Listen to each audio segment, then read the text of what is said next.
Recently, some people tagged us under another brand's video saying that they copied us, and I just want to clear that up because that's actually not how I see it.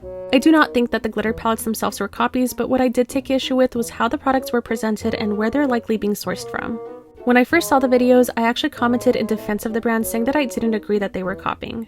Soon after, the brand reached out directly saying that they were inspired by me after seeing videos of me filling the palettes by hand. It also sounded like they thought I might have had an issue with using the same containers, which I don't. I've said for years that these airtight palettes are basically the only option that actually works for our glitter gels, and a lot of brands use them. As a small business, I of course understand the challenge of trying to create your own custom packaging and how expensive it is. They also mentioned that their colors were custom made to their requests, and just to explain that from my experience researching and talking with these manufacturers, that usually means that they're choosing from a catalog or asking them to color match photos.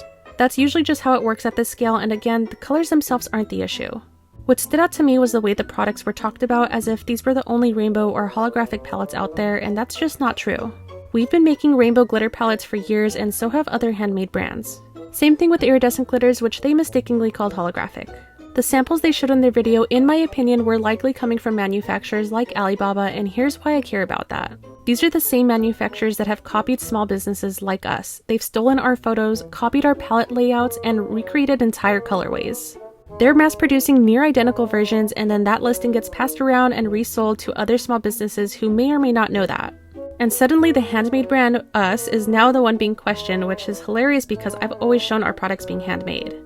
To be clear, this other brand was not selling identical copies, and there's not much I could do about where other businesses choose to source their products from. The only thing I can do is make people aware of what they're supporting when they buy from manufacturers like that.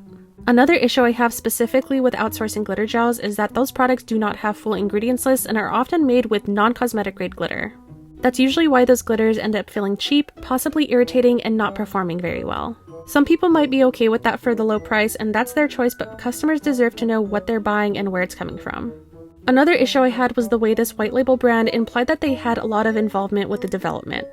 White labeling itself isn't the problem, but it becomes a problem when it's marketed in a way that makes it sound way more hands-on than what's actually possible with these manufacturers.